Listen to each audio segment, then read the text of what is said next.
40, 41, ya mamá nos enseñaba cuando veníamos del campo hacia la ciudad, o sea, al pueblo donde yo nací, nos decía que debíamos tirarnos cuerpo a tierra bajo de un árbol, especialmente al sentir el rugido de motores de avión, y que no teníamos que respirar.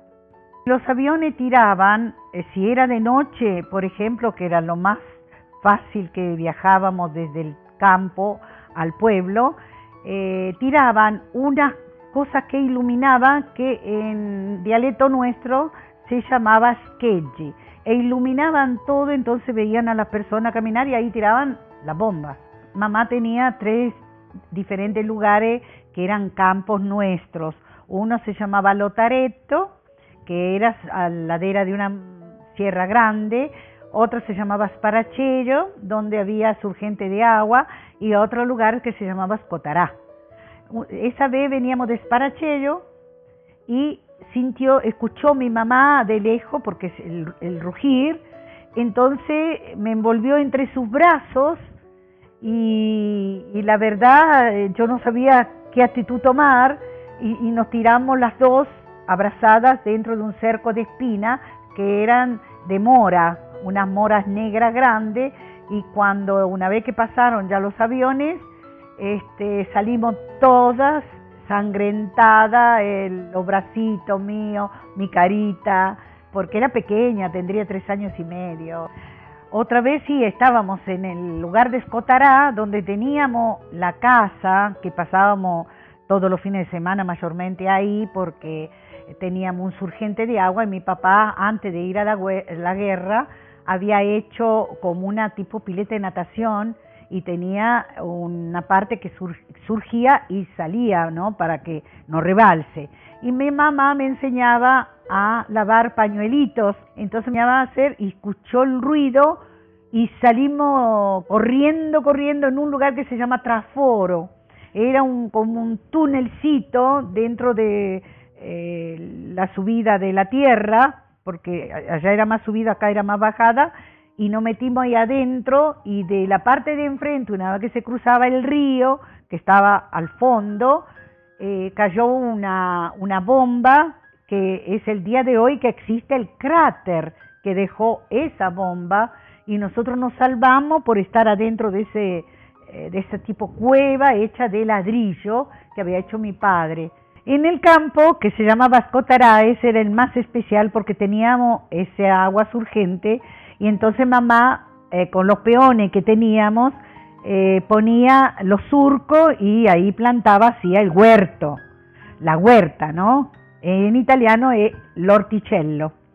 Entonces ahí comíamos las verduras que cosechaba mi mamá, la cocinábamos ahí mismo en la casa que teníamos a Scotarà, y de eso nos alimentábamos. Además teníamos escondido, porque no podíamos tenerlo a la vista, porque el municipio quitaba todas las cosas, porque por el problema de la guerra había escasez, entonces todas las personas de que tenían campo y cosechaban lo debían llevar directamente al municipio, y el municipio, el intendente con su comitiva, nos racionaba a cada familia cantidad de personas, tanta cantidad de raciones. Entonces mi mamá escondía, no les llevaba todo. Teníamos gallina ponedora escondida, y la alimentaba con maíz o trigo, lo que había. Teníamos una cabra lecherita que nos daba la lechita, y tenía el cerdito, el lechoncito, que lo íbamos criando para que después el invierno siguiente lo faenaba mi mamá con los peones, y ahí hacíamos los embutidos y los escondíamos. La mitad la llevábamos al municipio, pero la otra mitad era para nosotros, por mis hermanitas y yo teníamos que comer.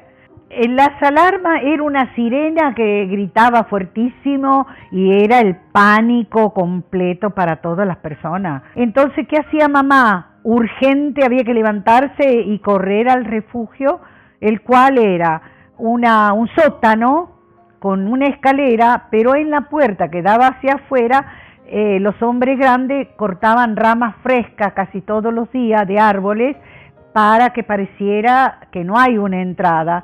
Y las niñas y los niños éramos primero los que entrábamos al refugio, después entraban las mujeres y después los últimos los hombres.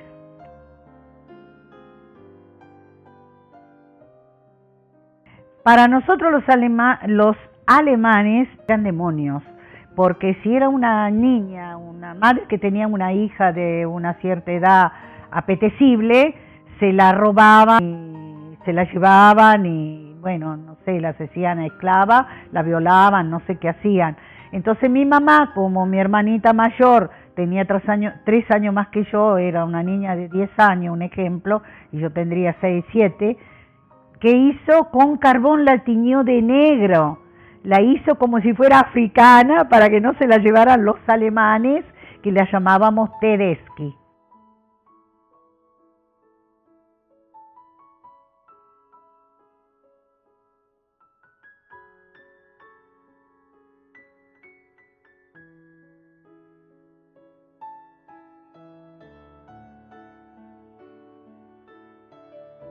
En la escuela también teníamos una obligación, teníamos que ir vestidas con blazer azul marino, camisa blanca, los cabellos hecha trenza con un moñito acá, y cuando entrábamos teníamos que decir ¡Viva el Duce!, que era Mussolini, y nos llamaban Piccole Balille. Mi papá hizo los trámites de inmigración donde él demostraba que podía mantenernos con su trabajo. Mi padre en el año 1949 hizo trámite para Estados Unidos, que tenía un hermano, y para la Argentina, que tenía el hermano de mi mamá, o sea, el cuñado. Entonces a la Argentina llegaron una semana antes los papeles para mi hermano y mi padre. Mi padre le manda una carta, porque siempre le escribía a mi mamá, quiero que te vengas a la Argentina. Mi madre no quería venir a la Argentina porque a la Argentina la llamaban la América Povera y la América Rica era Estados Unidos. Entonces mi madre no quería dejar su terruño y sus propiedades. Y en el año 53, a principios de 53, le dice, mira, si no te venís, yo formo otra familia en Argentina. Cuando mi madre leyó esa carta, dice, haceme todos los papeles que me voy a la Argentina. Y ahí viajamos, mi madre, mi hermanita más pequeña y yo, porque mi hermana mayor la hizo casar a la fuerza en Italia y quedó en Italia. Fue triste, eso sí. Yo no quería que quede mi hermana en Italia, pero mi madre la casó a la fuerza.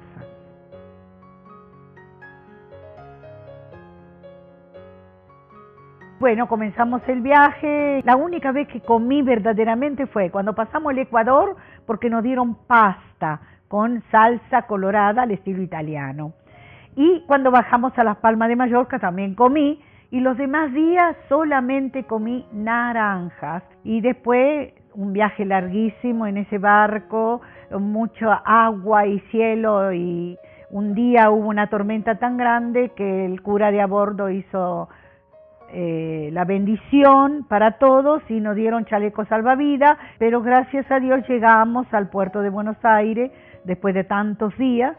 Y cuando llegamos aquí a la Argentina, para mí fue llegar al paraíso terrenal, porque de venir de una Europa destruida por la guerra, llegamos a un país hermoso de paz y trabajo.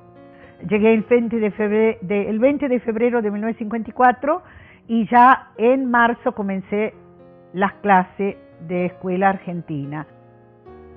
Sufrí en la guerra, sufrimos, pero gracias a Dios me premió. Hasta me cumplió el sueño Dios de venirme a vivir acá, a San Luis, que se parece mucho a mi pueblo. Tiene los lagos, las sierras, le falta el mar, nada más. Lo demás lo tiene todo. ¿Qué más puedo pedir? Io sono Malta Maria Elisabetta.